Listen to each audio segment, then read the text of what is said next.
you start off wide, right? With all these options and choices. Me, I'm looking for substance. So if you can't come with a substance level of conversation, I have no interest. Okay. You black man taking a liking to how my lifestyle is living and how I'm going, man. You being intrigued, man. That's very humbling for me, man.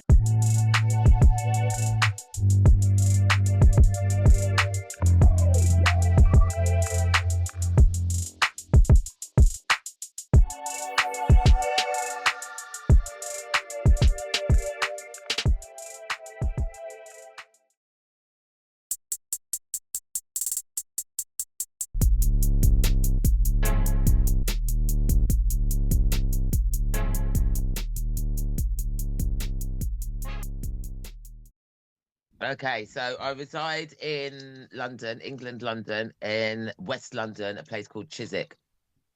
It's a predominantly white area, so I've been working with difference my whole life, which is a skill. A skill. You better know how to navigate that skill as well, otherwise you'll be in trouble. I was brought up with my grandparents, my Caribbean grandparents, and I met my dad when I was 14. So that was really cool. He's Jamaican. My mum's Grenadian, so I was brought up with my Grenadian grandparents. So that's the good side where nothing bad ever happened. And then I went over to Yard. Yeah, literally, completely different way of life. Even though everybody's from the Caribbean, just completely different. So my dad and his brothers raised me for the remaining 10 years until I literally, how I call it, came out of the University of Life. Because when you're raised with your dad and his four brothers and you're a female, that is like the University of Life. It's very difficult now to go and take shit from other people. I've always been a hustler, always been making money in all different areas except for going to work. I did have a good career in sales, which again is a real hustle when you're doing sales.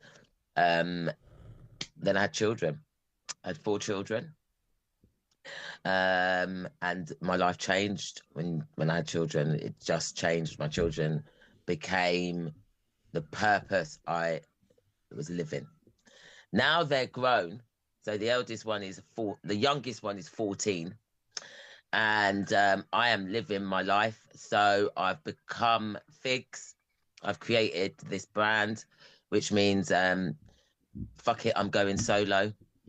That's what the acronym is. Yeah, because you just got to do things by yourself. Sometimes you've got to get up and do it. So I started doing my podcasts. I started realizing that people actually wanted to listen to what I've got to say. And then it's just been one whole Figs journey since then. So I do comedy, I do security, I do counseling. I run my own show. I've got 3 businesses. None of them make any money, but they're, we're work in progress, work in progress. And it's your business. Yeah, absolutely. Absolutely. Because the show must go on at all times. And now I'm on a mission to protect the Jamaican patty. Okay. Really? Yeah, that's my new campaign. Protect the Jamaican patty, because Caribbean food is not protected. And we've got all kind of people up in here selling Jamaican patties that are not nowhere near anything to do with Jamaica, and I've had enough of it. So Jamaican food is under attack in the UK. That's a headline. Well, it's under attack all over the world. It's not protected anywhere. Okay. So the Jamaican patty is not protected. So I don't know what you guys have the equivalent of, but we have the equivalent of something called a Cornish pasty. Okay. Have you heard of a Cornish pasty before? I haven't. What is it? Okay. Have you heard of Parma ham? A Parma ham? Parma ham. I haven't. Can you explain it to us? Okay, that's so why I want to talk to you today. Yeah, words like Cornish pasty. Cornish means it comes from Cornwall, a place in England called Cornwall. A massive place, literally has its own entity.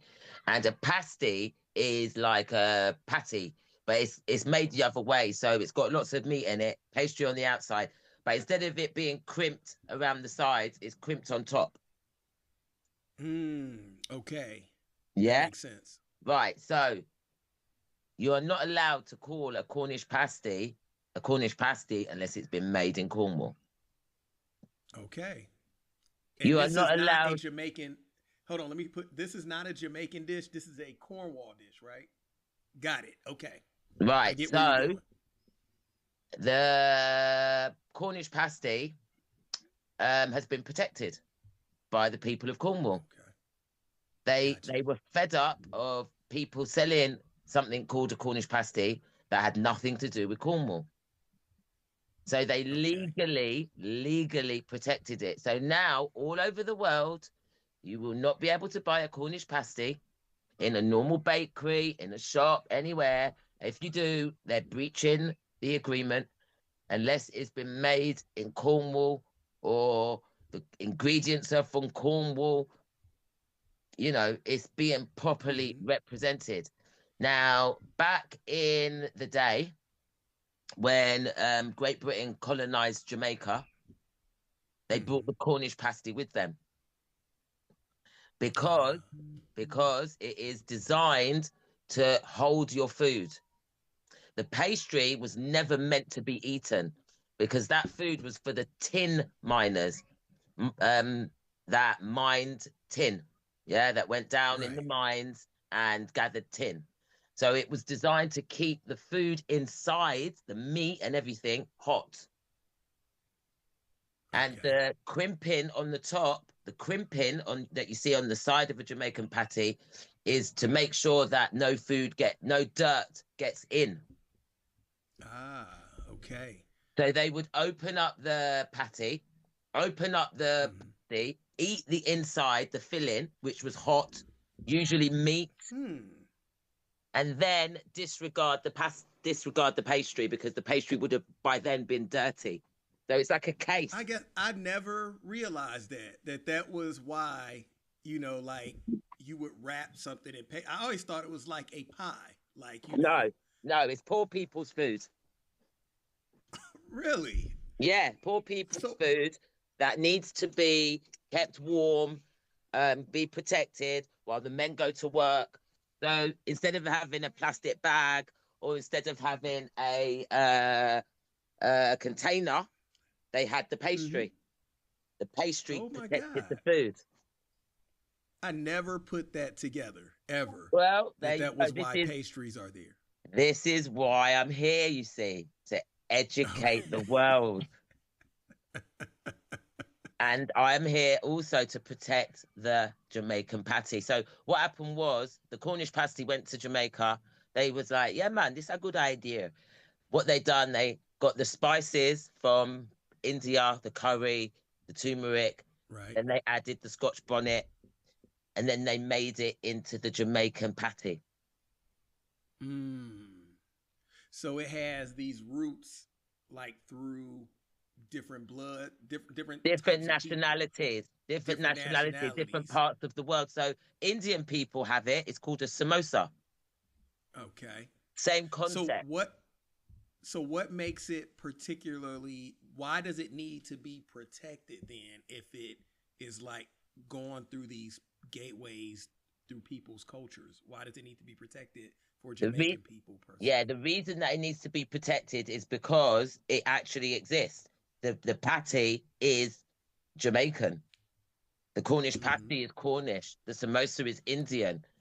The reason it needs to be protected is to stop people from imitating it and doing it so badly. Okay. But what do people say? What if the people in Cornwall, I'm sorry, I think I got it right. Cornwall. What if what if the people in Cornwall say like, okay, we don't want Jamaicans to take it because they've already kind of took it from us and did their own version of it and we don't like it? Just a curious question about that. Yeah, so it won't work because it's different. The Cornish pasty is bland. It doesn't have those flavors, doesn't have those spices, doesn't have the turmeric, doesn't have the curry, doesn't have the Scotch bonnet. It's different. Jamaicans have Okay. made it different. They've made it their own. Okay.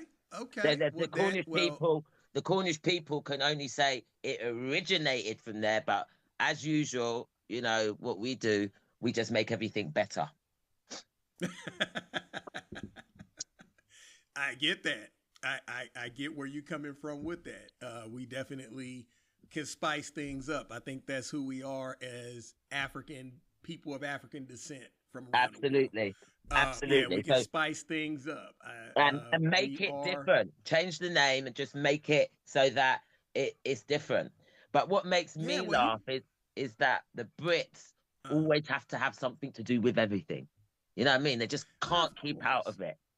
I think that's something that a lot of people, UK, white, black, blue, whatever, can get behind and actually support because it is important, just like Europeans protect their culture.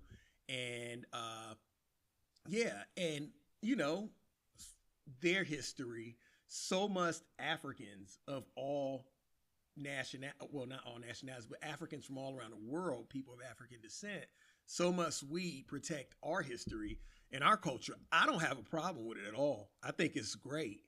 Um so I like that. I like that. I think you own to something. So what is next for you? You said that you are a comedian, and I kind of that's how I got in contact with you, was because I saw something online, and that was kind of a point of contention for you. So maybe you're an advocate, like you stand up for people. And I think because you said you were raised by four men, you have a strong, you have a Yeah, I think strong so. I will, think that has strong a nature. massive part to play. Yeah. Yeah, you're not willing to bend down for anybody, bend a knee for anyone, which is great. Um, Yeah, most of the time. Absolutely. Yeah. Well, you got to stand on something, isn't it? Yeah, everything you can't fight, but some things are well worth fighting for. And I noticed that when I got a hold of you, that you were actually going through a point in time where you were doing a stand up routine, and someone had did something egregious to you, and you just were not having it. Show stopped. It's time to take action. We're not going to do no comedy right now. We're about to set the stage for this right now. And I think that person was very well caught off guard because they thought like, hey, I'm about to abuse my power here. But you said, F it. Figs. Absolutely. let us let us Too know right. about that. Well, okay. So, as you said, somebody had decided to violate, and I just, you know what? I mean, it looks like it happened at the time, but actually, it happened a few weeks before. Mm-hmm. It took me all that time to say something because I already understood that had I said something at the time, the impact would have been zero. Okay. So, well, that's what I've gathered anyway. And also at the time, I froze. I couldn't say anything. I, I was so shocked. So, Right. I actually planned that evening. I was Mm. invited by that person. They're the ones that gave me the mic. And I thought, right, well, you've given me the mic. I've got something to say. It's not so much a stand-up comedy thing, but actually, I need to let you know what you've done has totally offended me. It was a violation, and that you really shouldn't go around doing that to people. And the problem Okay. is that when I spoke to a colleague of mine, unfortunately, she said that it's happened to her with the same person also. So that's what really drove me, because this person and we are not the same age group. We are not age mates. We don't live near each other. She is just a colleague of mine that I only met a couple of years ago. So now I'm Mm-hmm. thinking, right, okay, so how many more people in between me and her? Mm-hmm. It's just a thought. It's not I'm not accusing, I'm not making any allegations. It's just a thought in my mind that drove me to lead to the confrontation. I've also gone Okay. down the legal route. I went down the legal route. I've done it all properly, and I Uh-huh. just can't accept certain things. There's certain things that I'm like, I'm a big woman. That had never happened to me before in my whole life. So How? Right. Why? No. Sorry.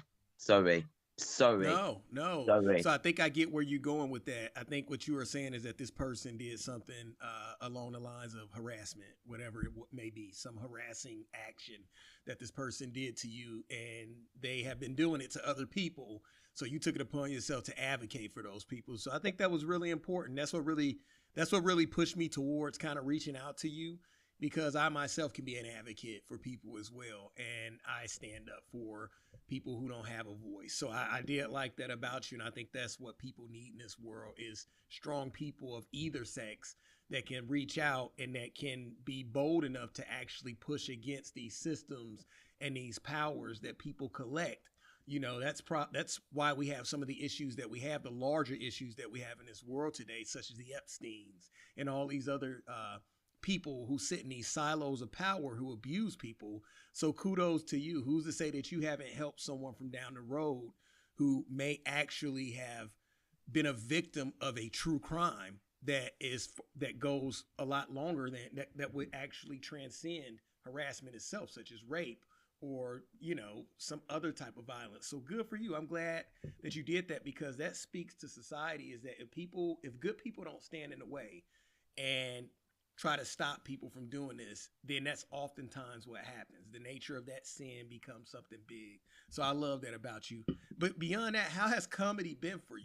As far as like your audience, what type of comedy I is it? tell Tell us a you, little bit about it. it's hard work. Okay, so it's hard work being a female in comedy because it is, unfortunately, it's a male-dominated industry. Right. And then I'm a black female. So unfortunately, it is a white male dominated industry. So anything other than white male is hard. It's hard. I mean, I speak for myself. I had to start my own comedy night because I got rejected from somebody's comedy night. They told me that they didn't have any space for me. I was on the reserve list. They didn't have any spaces. I thought, right, well, that is not happening to me again. And I will never do that to anybody. So I started my Mm-hmm. own comedy night and I've done it seriously. I started it up as a CIC, which is what we call here a community in interest company. So my comedy night works towards people and helping them with mental health in either way, because laughter and comedy are good for mental health, whether it's the comedian delivering their jokes, getting things off their chest, as an underrepresented artist having that platform, or whether it's for the audience who get a laugh out of it. So Okay. that's what I do. That's why I've done it. So people come to my open mics, they can just turn up. It's never going to be that busy that I can't give you 5 minutes. If it just means I talk less, as the host, Right. I say a Right. bit less so that somebody else can get on. I'm happy to do that. And also, this thing, so my comedy nights are 7 minutes. Most people's are 5 minutes. Mm-hmm. And even if people go over the 7 minutes, so what? Yeah. But I like that. I it's like that. so anal outside. You go 5 minutes, 30 seconds, you have the host standing next to you, they want the mic, or you have a light flashing, or you have some bell ringing. Oh, please stop. If somebody goes 6 minutes, ooh, they went a minute over. God, we have to penalize them. No, no. You know what I They mean? they It's put just I it's couldn't. Yeah, I want to jump in because I couldn't do comedy. I wouldn't imagine that I could do comedy under pressure.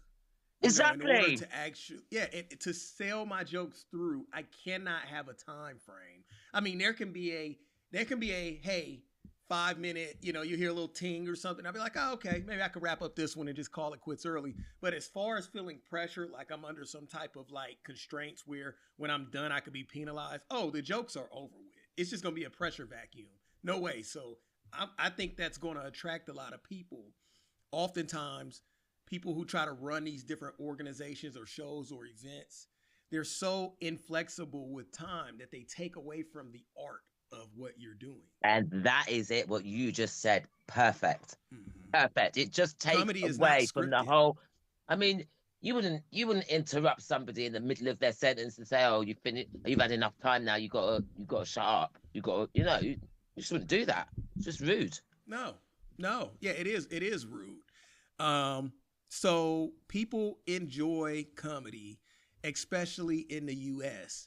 and especially Black African American comedians are some of the biggest comedians in the world. Oftentimes, I think that the biggest comedians in the U.S. Oftentimes, I feel as though with comedy, that other people outside of the African American experience almost try to force comedy that they believe is funny. Some of that shit is not funny. And I mean, I know comedy is perspective, but there are some very large, big comedians out there who are not African American, some who are African American, but I'm talking about that sector. That shit is not funny at all. There's no joke there. What are the parameters of a good joke? Maybe you can help me figure this out because maybe I'm wrong. Maybe my Well, maybe you my know what it comedy is. is so low. I'm going to tell Okay. you, and I'm going to tell you what you said right from the beginning is you don't think you could do comedy under pressure.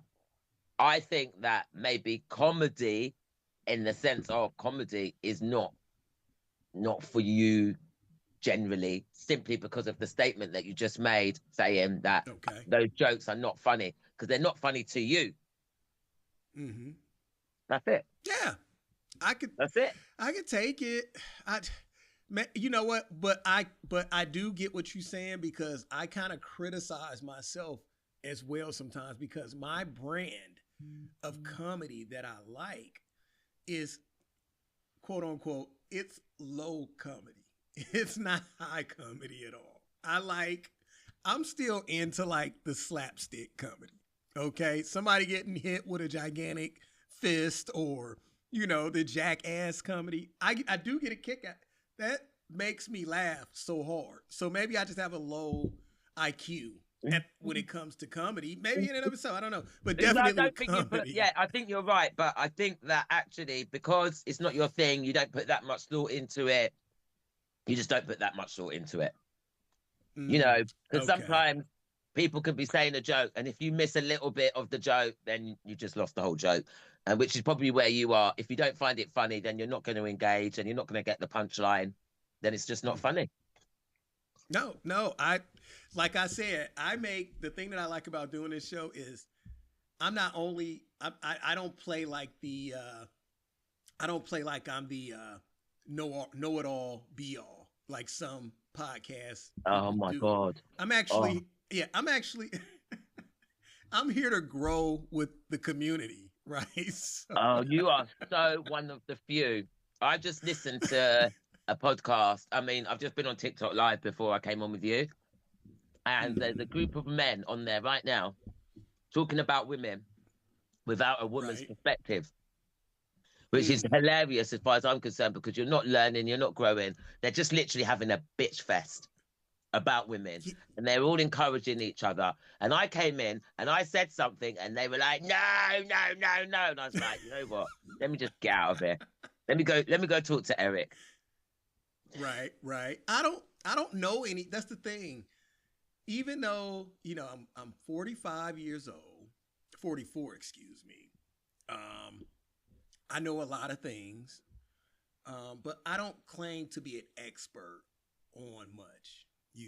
And nor do I want to be. I want to learn. I want to know about things. I don't want to, because that's going to be pretending. If you feel like you have to sit inside an echo chamber and talk about women, sure, if you're going to do that in your spare time with your friends, because women do that to men. They talk about men in the silos of, their groups. But when you put that out to, but when you put that out to the public, like you're some expert and you control this space, It's hilarious. It really is. It's desperate. To me, it's desperate. Yeah, absolutely. It's desperate. And it's also that, it's desperate, looking for validation from people that think the same as you, which is boring and it's closed-minded, in my opinion. Yeah. I've only seen one men's, let's say, relationship person online, two that are men that I would say I'm quite fond of, and they did a really good job of let's just say, pretending to be experts if they were not. And they're both very controversial because anytime that you stand outside of a first-hand perspective of something and you claim to know more about it, then it's controversial in and of itself, no matter what the groups are. But that would be Kevin Samuels and Paul Elam. Very controversial people. One directly talks about women, while the other can talk about men or women. So I think that a lot, and the reason why I'm bringing those two people up, because they're kind of like the fathers of this new movement of men. Oh, okay. What you mean, TikTok Live and all this kind of stuff? They father, and I doubt that the people who are doing this stuff have ever even listened to one. Kevin Samuels, maybe some clips, but Paul Elam, the man that came before Kevin Samuels, I bet that they haven't even heard one show of it. And it's called An Ear for Me, and it's on YouTube. It's been around for like 30 years almost now. Wow. Brilliant. So I'm going to keep an eye out. I'm yeah, going to listen for that. Yeah, and it is some wow. And if you take it into like when this stuff was out and the time period, 2000, early 2000s, highly controversial. But definitely. At the same time, yeah, the world was definitely easier on controversy. People, you could say something controversial and not be canceled. So it's kind of a lovely spot for that person to give rise to that type of thing. And now 30 years later, there's not a soul online that doesn't have these relationship expertise things, which are funny. I'm not gonna lie, they are hilarious. But they're quite entertaining. Yeah, they're definitely entertaining, 100%. 100%. Yeah, and it causes, I can't say that I think it's harmful, but it does raise discussion points that probably could be raised because we are talking about relationships in silos, people who look like us in these homogenous groups. So for somebody to be brave enough to put it out there, wrong or right, I think it does at least raise the conversations. Absolutely. And hopefully it'll steer it in the future. Okay, comedian. I want to know about the UK. A lot of us African Americans over here, we have some misconceptions about the UK and our people who are over there. It's very pricey to get over there. A lot of us are dealing with our families and things like that. And it's very tough to take a whole family to the UK, let alone yourself. So I do want to ask some questions about being a Black person in the UK. Because to our understanding, we kind of feel like you all have it a little bit better than we have it in the U.S. when it comes to like being culturally accepted. We don't see the bias that people say exists in the U.S. that we know exists. Share with us. Okay, so I speak for myself personally. I've been quite lucky as a black woman. Like I said, I grew up in a predominantly white area, so I've been working with difference my whole life, which is a very good thing because I've been able to open my mind to what's going on out there. But obviously, all right, so let's put it straight. I think in America, you guys have it easier because there's more of you. So that's the concept. There's more of you, so there's more opportunities for you. There's more things to do for you. You are considered more. Whereas over here in the UK, there's up to 4% Black British people. In the whole of the UK, 4%. Yeah, which is a tiny number. So as you can imagine, they're just getting to know us. Yeah. So everything we have here is designed for them. It's not designed for us. We don't have a whole heap of Black hair products made by Black people.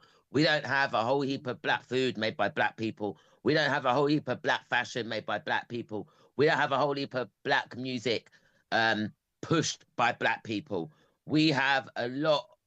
What we have is usually created by white people. We jump on. Okay. We don't have anything of our own here. We're getting there. Well, we're not getting there. We've started, but it's fractional compared to how you guys live over there. Yeah, everything in America, as far as I know, is Black African American. We don't have that because don't forget, we are Black Africans, but we're Black African English. There's no expression like that. We don't even have a title like that. You know, you have, so in comparison, for me, you guys have it easier from what I can see. However, in the UK, the racism is a lot more subtle. It's a lot more Okay. underhand. It's a lot more, you got to look for it to see it. And then when you start looking, it's like, well, you know, you look for this. We didn't really put it out there on the table. You were looking too hard. That's why you saw it. So it's hard to even prove. Yeah, them ones Right. there. That's what we're dealing with over here. So the racism is very underhand. So apparently Okay. we have a system that is made for everybody, but not everybody sees it like that. So you will get a lot of black people that have an attitude because, as far as they're Mhm. concerned, they have grievances with the white man. But that doesn't work here because you will get overrun. You will Okay. get overrun because there's too many of them and the system is made for them. So what happened in the UK was when black people started coming here, at first it was the small island people, the people from the smaller Caribbean islands, and they used to get bullied by the white Okay. people. They were getting bullied, spat on, picked on, and treated really badly until the Jamaicans came. You know Okay. the Yardies don't play, yeah. So the Yardies were not having it, yeah. And then white people became scared of black people generally because of the Yardies. So we have that relationship. In Hmm. my mind, I have white privilege, but actually, it's not white privilege; it's white fear. So I will get Okay. through. Yeah, so I will get through because white people will be either scared of me and my reaction or scared of their reaction and what I will do about it. Hmm. Okay. Okay. Yeah, I think that is. I think that's well stated. That I think we see each other the same, just from different perspectives. Really, As far really. as privilege 100%. goes, Like, which is crazy that we share that same viewpoint. exactly. Sorry about that. Yeah, so based on all of that, it's a mad one because I don't like it here. I don't like it in the UK. I've lived here all my life and I would prefer to live in the Caribbean because everybody in the Caribbean looks like me. Everybody looks like me. Okay. So therefore, I would feel safer. Obviously, you have colorism, this, that, and the other, blah, blah, blah. And I'll be treated differently because I have an English accent. But that for me will be easier than being here. Black female over here, nah, nah. Really? In the world, we suffer with everything black females, and I don't comb my hair, so I'm even worse. You know what I mean? I don't even have Okay. pretty hairstyle to be fitting in with a European rhetoric. No, as far as I'm concerned, I'm fully emerged into my blackness, and that is not accepted. Ah, okay, okay. Well, some would say it's not the same here, but I mean, you do raise a point that we do have 13% of the population, Much, but it's and our more than twice. cultural, yeah, and our cultural significance, our embedding of American society, it is vast. We encapsulate many of the cultural popular trends and like I say, civil rights. Our ancestors, not even our ancestors, the people who came before us, generations before us, fought very hard to drop that anchor for us to be here right now and have the control and the power that we have that sometimes we think that we don't Yeah. have. And even our freedom of speech. So that's one thing that I wanted to ask you about is freedom of speech is different from America to the UK. Um, for us, when I look at some of the policies with your freedom of speech, I think that you guys can't post certain things. You can't make certain comments about the monarchy there or the government because you risk jail time, right? How does that work over there? I'm curious to know. How does jail time Okay. work with freedom of speech? So the media, as we know, controls everything. They just control the whole lot. So, I mean, we got all these platforms, TikTok, Facebook, but they're American, right? Mm, yeah, some Right. degree. So TikTok is Chinese. Is Uh-huh. that right? Mm-hmm. I think it's Facebook, owned by Asian company. yeah, and Facebook is American. So American. Yep. yeah, whatever they say, that's what we will go by. We have nothing. We have nothing. We have nothing. I think we don't even have Twitter. Do we have Twitter? Do we have X? Is X ours? X is American as well.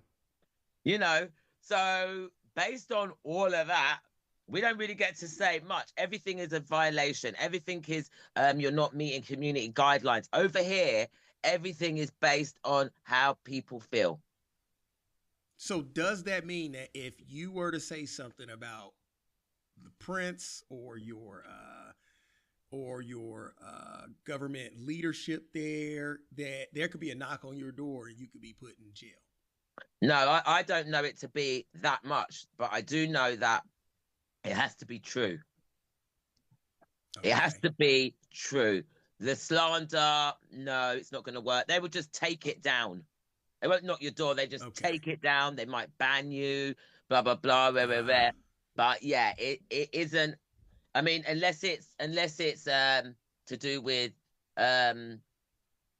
terrorism, you're probably good. You're probably good. But this country is all about prevention is better than cure.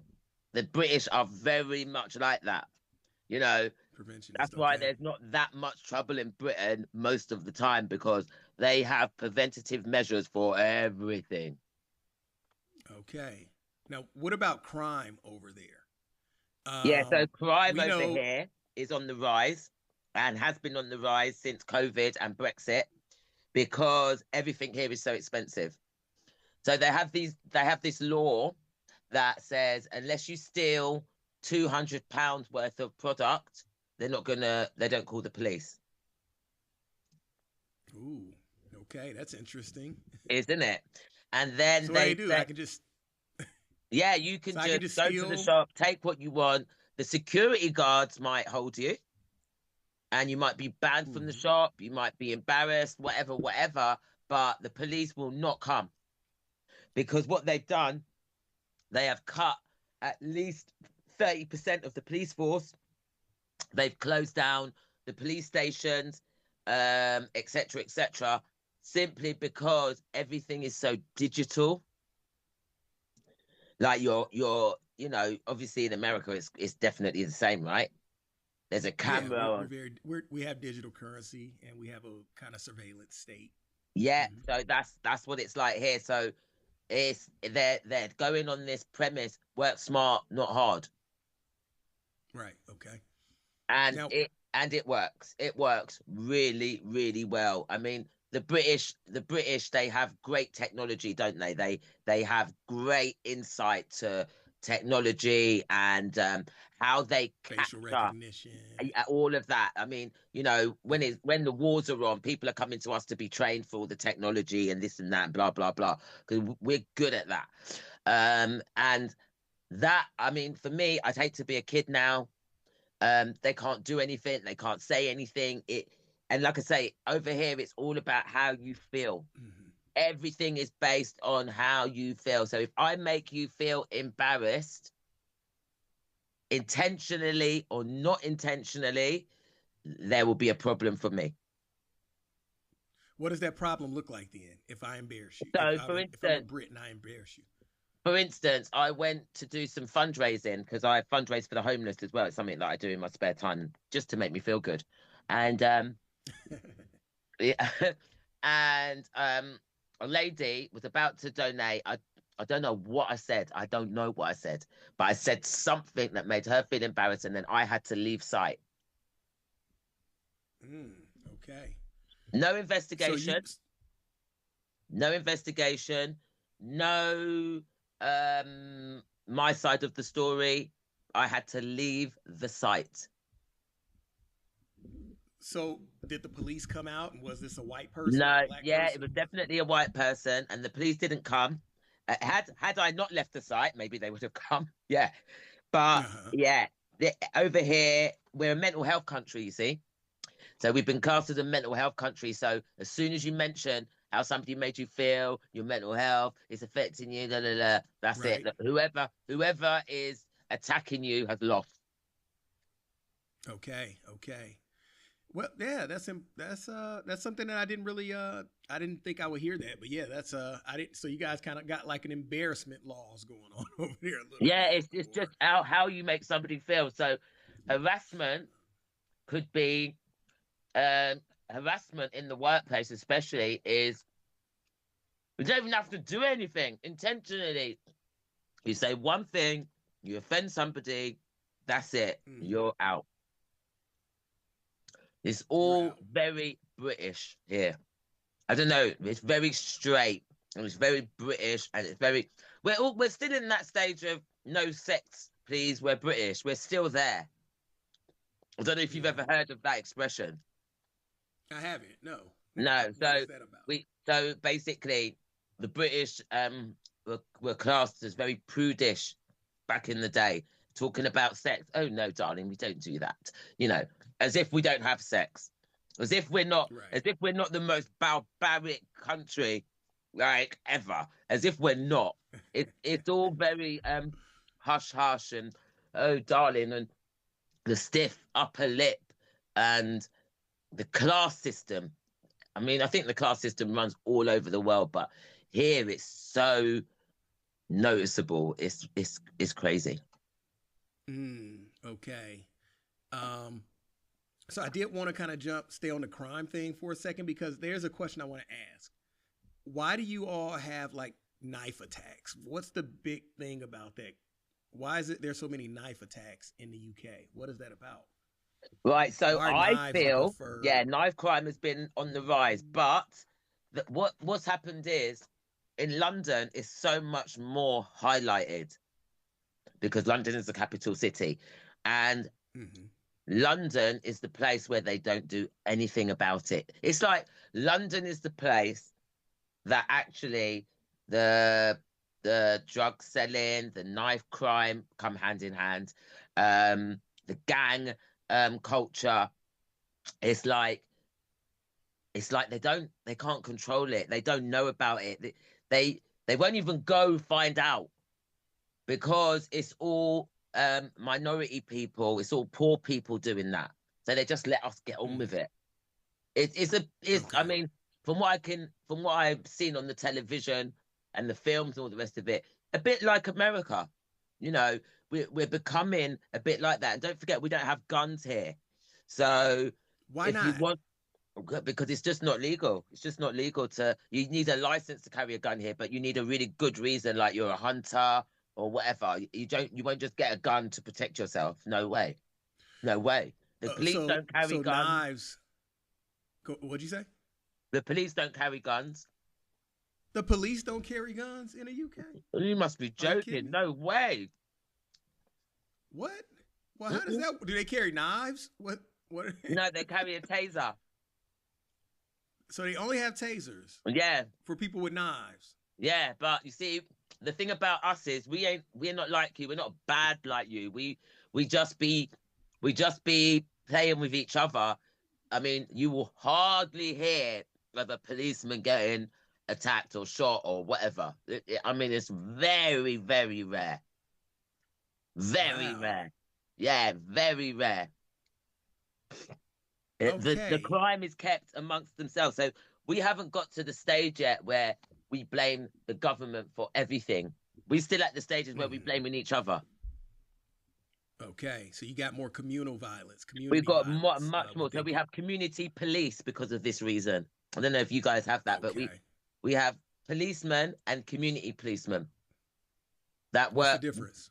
Yeah, so the police work outside and everywhere, whereas the community police officers work within the community to try and close the gap between the community and the law to try and solve more crimes, to solve we have a lot of antisocial behavior here.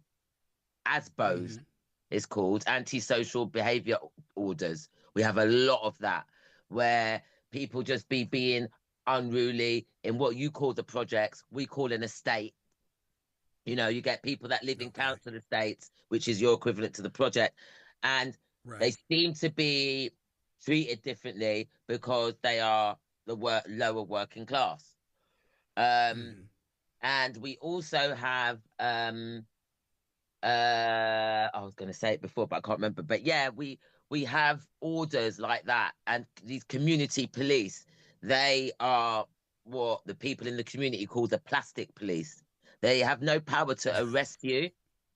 Okay. However, they do have the power to make themselves known, make their presence, detain you, put certain other things in place until the real police come.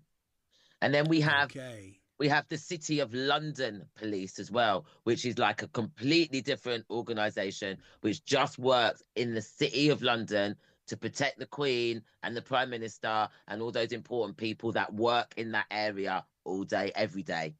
Yeah. So they're the City of London Police, totally different set of police again. You know, Now that they just, have yeah, guns, I imagine. no, nobody has guns. Sorry. I don't get how that works. I'm so Americanized with guns. I mean, if you Yeah, notice, because you that's guys kind of have guns. You guys have guns. We don't have guns. that's We don't have yeah, I've guns. got So like there's no five need for the. guns. They did have a. They. I know it's crazy. They did have a. They've had loads of debates on whether the police need guns, but we don't. They don't need them. Yeah. Yeah, and we have too many and you all don't have enough. That's what it sounds like because I couldn't imagine pulling a taser trying to stop somebody with a knife and having a taser. It would have to be a gun. But you see It's all those. crazy. You see all those knife attacks. Like I said, they've cut at least 30% of the police on the streets. They closed all the police stations. So crimes are happening. All like so you could get burgled, and then the police will just come, do some just because they have to come. Forensic might come, and that's it. Mhm. Nothing will happen. They're not going to go out and chase Okay. so they won't look at the CCTV camera until it's rape or murder. Right. They don't even look at it. Mm. So what kind of gangs, what's the name of the gangs over there that you guys have? Because we have, I'll give you a quick rundown of some that I know. We have the Crips, we have the Bloods, we have the Vice Lords, we have the Gangster Disciples, we have the Trinitaries, we have the, God, there's so many of them that I cannot recall right now. We have, and then let's say that, especially in Chicago, I'm from Chicago. So within all of those gangs that we have, there also are branches like conservative vice lords, traveling vice lords, Cicero Insane, 6'4 Mafias, Fifth Ward Mafias, Gangster Disciples, BDs, Four Corner Hustlers. Like in Chicago alone, it's 100,000 gang members. 100,000 in Chicago alone. So what about the UK? What are the gangs that they have over there? I don't know their names. But apparently they have gang members. I don't know their names. I'm going to tell you because it's just not that publicized like that. It's just not. Okay. Yeah. Okay. But we know that gangs exist. So for me, being a black person living in London, I see that gang business as stupidness because if my son ever tried to tell me he wants to go join a gang, I'll slap him and tell him to sit down. You know what I mean? What are you talking Right about? on. But obviously you've got the people from the system, from the care system, people with broken down families that need that outside link. So here we have county lines. Mhm. County lines is when apparently a gang member will see a youth that looks like, he's got rundown trainers, this and that, blah, blah, blah. He might live on an Yep. estate. Okay, a good program to watch is Top Boy. I watched that. I watched the whole first season. Well, Loved there it. you go. So that's as bad as it gets. That's what Okay, these Top Boy was county pretty lines. tough. Huh? I say Top Boy was pretty tough, man. I always laugh because they say like food, like stop Yeah, taking my food. that's what we call the stuff food. Yeah, all of that. And so you Stop saw taking those my young, food. those young boys that were targeted and given stuff to sell and this and that. That's what we have Right. here.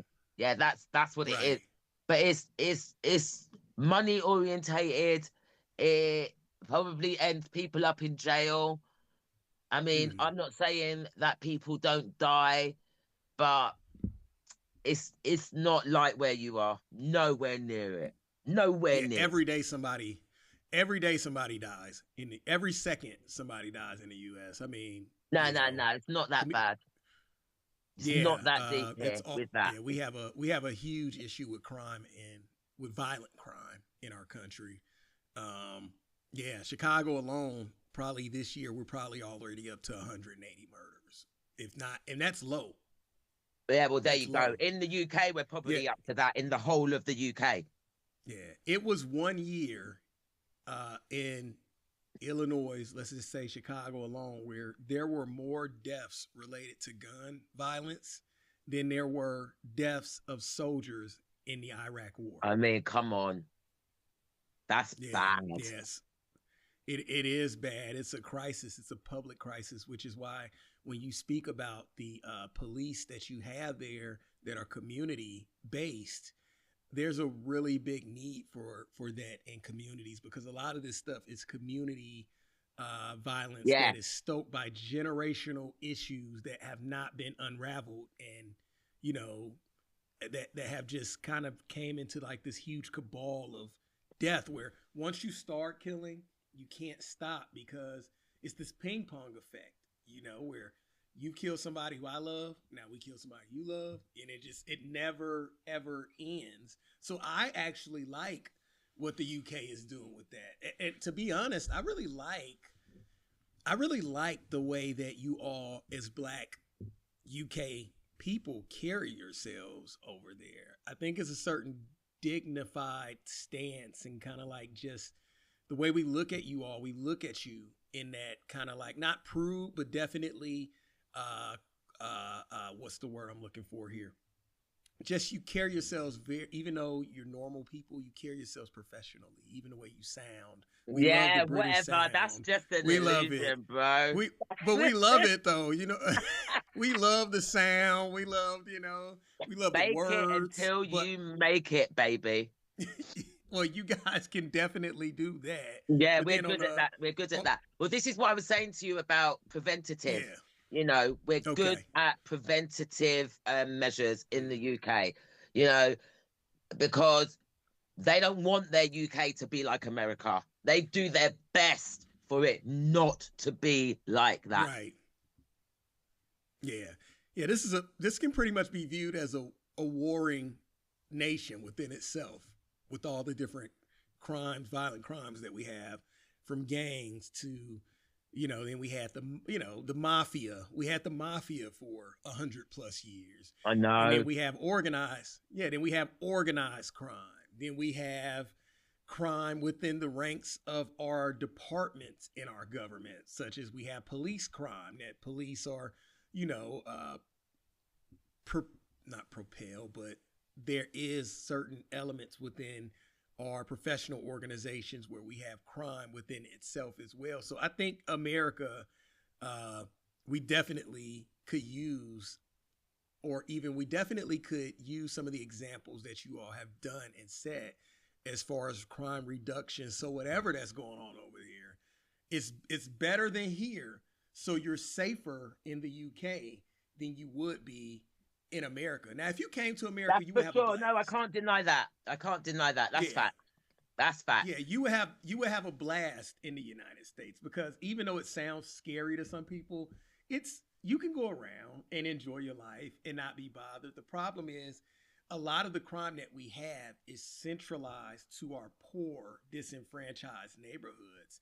And that's not just minority. That is in any poor society or a group of people that crime due to resource competition is something that is just a product of it. Yeah, absolutely. So, kudos. Now to this UK thing, I do want to pick on y'all because you guys are stealing a lot of our jobs over here. Okay, I cannot lie. I have so many actors that I love, and I'm listening to them, and I had no clue that they were British until like years later. We talked about Top Boy. Look, Top Boy is the equivalent to The Wire. Like we have our show The Wire. And and my favorite character on there was Stringer Bell. And it was Idris Elba. And for it had to be 8-9 years. I thought Idris Elba was just some black dude from America who got, who was a great actor. No, This fool started talking and he sounded like he was British. It destroyed me. So did Andrew from The Walking Dead. I forgot his name. He's a white guy, the showrunner for The Walking Dead. It blew my mind to know that they were British. So many jobs would be taken. You guys are really good at sounding like us. How the hell does that happen? We want to be like you, really. It's the alter ego to be American, but stay in Britain where it's safe.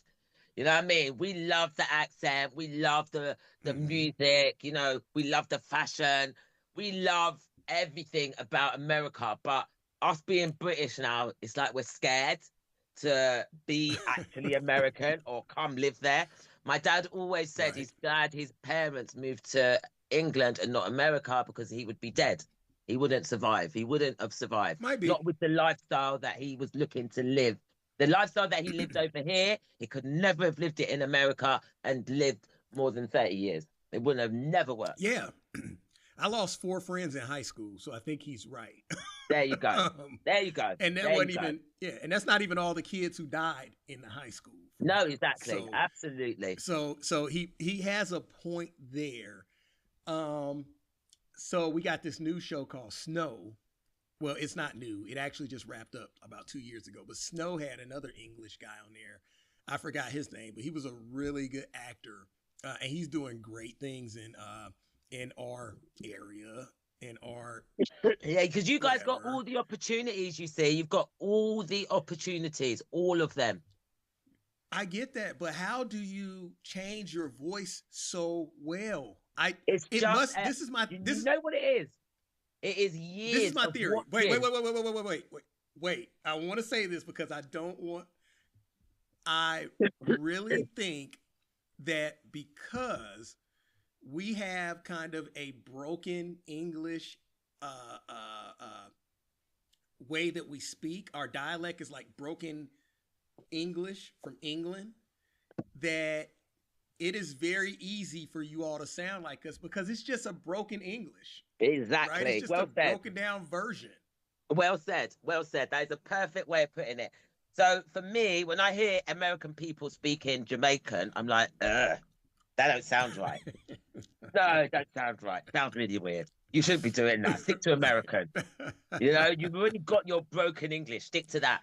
But with us, it's because of the Queen and because of England and we're speaking English. It all goes together, right? Right.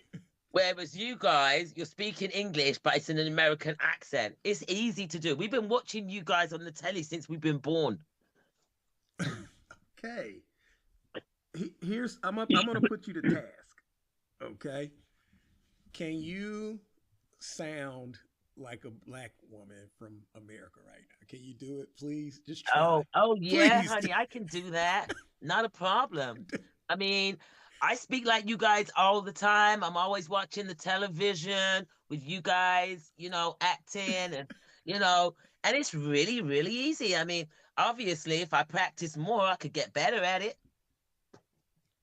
You sound pretty good right there. Definitely. A little, I could catch a little bit of English accent in the background, but for the most part, you could slide right up in here. Definitely. Yeah, well, now, you know, that's what we do. That's what we do. You got to remember that the British are really good at copying people. We have nothing of our own. We have no culture. We don't have those things. No, we really good at copying other people, you know, imitating other people to get what we want. But you guys do have culture. Our whole U.S., like our Constitution, all of the policies and the way that we move as a government is kind of a broken down version of the English government. But we don't know who's copying who. We don't know who's copying who. We don't know who the puppet is. You know, the puppet is somebody. One of these government institutions is the puppet, and one of them is following.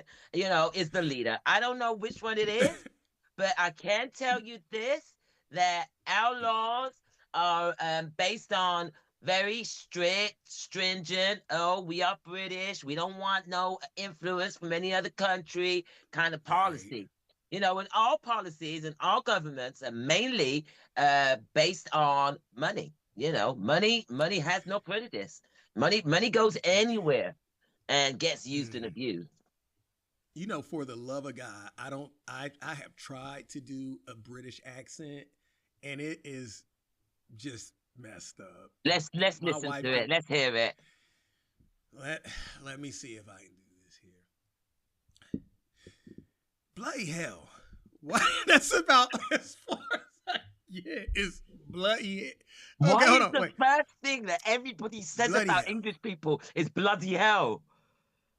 Bloody hell. I don't know. Okay, give me an English sentence, and I'm gonna Okay, try I'll to give you an repeat. English sentence. My name is, and today we are having a Zoom meeting. Okay. My name is, and today we are having a Zoom meeting. That is rubbish, Jerry. That is so bad. Go. Because in my mind, no, you gotta give me another sentence. Because in my mind, Oh yeah, I okay, nailed go. that. Another sentence. Okay, Another go ahead. sentence. Let's Today see. is Wednesday, the 20. Is it the 25th? Today? Today 20, is when? whatever.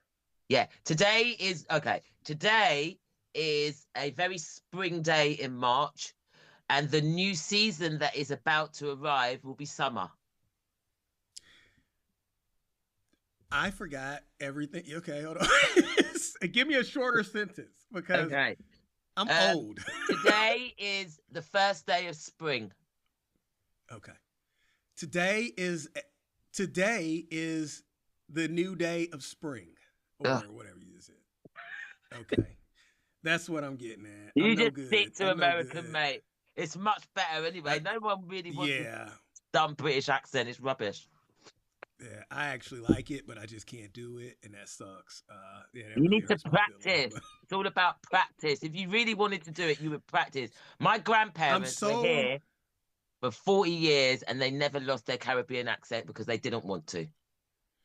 Yeah, I'm so used to, like, even talking professional is tough for me though, because like I have almost a southern drawl sometimes, and I'm from a very broken down system of speaking. Like in Chicago, we talk so far from everybody else in the world. I'm talking about in our Black community. We call each other Joe. What's up, Joe? What's going on, Joe? What you up to today, bro? We call each other Joe for some reason. I never figured out why we call each other Joe. When we talk, we say, like, instead, if we can't fill a gap, we say woo wop the bam or woo wham or something like that. So we'd be talking and be like, man, so the dude went there, and then we say, woo wop the bam, and then, so it's a very weird way that we speak in Chicago. I've been away from it for so long. I'm not there anymore. I'm in Indiana, but I've been far away from it for so long. I lost a lot of it, but I guarantee you, back when I was in high school, you wouldn't even understood me at all. It'd have been like a foreign language. You see, yeah, I watch Tommy. You know Tommy Egan. What's that program called? Power. Yeah, Power. Okay. Yeah, but it's not. Oh, it's called The Force. The Force with Tommy Egan, and that's all based in Chicago. I love it. I don't even think the way that they talk on that show is even reminiscent of how we actually talk in the inner city. Yeah, I don't care because I haven't heard Joe. I haven't heard all this stuff that you're saying on the program. If you get online and you look up like just some normal Chicago people and you hear like them just talking in general, you'd be like, what in the hell is that? So, man, okay. So, man, I really thank you for spending your time with me today. I've enjoyed the conversation. I've enjoyed learning about the Cromwells or Cornwalls, or which one was it? Cornwall? Cornwall, okay. Yeah. The Cornwall. Okay, yeah, the Cornish Cornwall pasty. Pastries. Cornish pasty. Cornish pastries. Pasty. Okay. And I learned a lot. Yeah. And I think we should do this again because I think that there are going to be some questions for people. And I would love to have you sit on a panel with a bunch of other people because panels help me out because I always forget what I'm talking about. I can't stay on subject. Love it. I love it. All right. So let me just ask you a couple of questions before you go. Number one, are you neurodiverse? Eurodiverse. What is that? Neurodiverse. Do So you mean that's as far as like my ability to? ADHD, autism, something like that. Do you have any of No. those conditions? Perhaps I do, because staying on subject is always tough for me when I'm having conversation. Yeah, so I think that you could have ADHD. I mean, I'm not an expert, but I feel anyway, the best people are neurodivergent. All the best people, all the creators, anybody that ever invented anything in this world, anybody, there's a small percentage of us that don't know how to stay on topic, can't stick to a task for the life of us, but we are problem solvers. We are problem I am a problem solvers. solver. There I you am a go. problem solver. So I reckon that you are on that spectrum of ADHD for sure. And another question is, why do you do this on Zoom? Why? And then what do you do after we finish? You put it out there? So what I do is my process, which I'm glad that you mentioned it, because I do want to get to share that with the people who view this show, is my process is like this. When I create a podcast, I put it together, I do all the edits, and that's my first rough draft. And why do I have that as a first rough draft? Because my job as a podcaster is to, one, be a good show host to the people who take their time up to be a part of this show. So what I do is I do a lot of edits. I try to get rid of things that might not be as savory. If you say something out of line or something that could be offensive, I try to take care of that for you, because I want you to have an overall good experience here, and I want people to come back, and I want to build this community so that people can feel like it's a acceptable place for them to share their views, their thoughts, and even some controversial things there. But the reason why I make the first draft is because I send it to you for you to look at and view, so that I can get the acceptance from you first. So you're like, yeah, I really like that, or I want to cut that out, I want to cut this out. So the first draft, I already cut it down. The second draft, you cut it down, and then by the third, we're ready to roll. Okay, so I use, because I have more tools to work with. I can separate audio, versus if I was doing a podcast on other things, like all the audio would be merged, nothing would be separate. So I wouldn't be able to have those controls that I need as far as editing for your sake and mine, because even though this show revolves around we don't do cancel culture here. So I don't want to cancel people, but I do realize that people will cancel you. You know what I mean? Unfortunately. And I don't want that to happen. I want you to feel like this is a safe space. So that's why I do that. Hopefully I answered your question. Hey, does definitely. Thank you very much. Yeah, you're very welcome. So I really appreciate the conversation. I look forward to connecting with you soon. You're going to get a Zoom link. You're going to get a link, excuse me. Thank You'll be you. like, I get to check this out. Okay. Brilliant. All right, so I will be in contact with you. Thank you so much. You have a lovely day. And you as well. Thanks, Eric. All right. Cheerio. Cheers. Bye.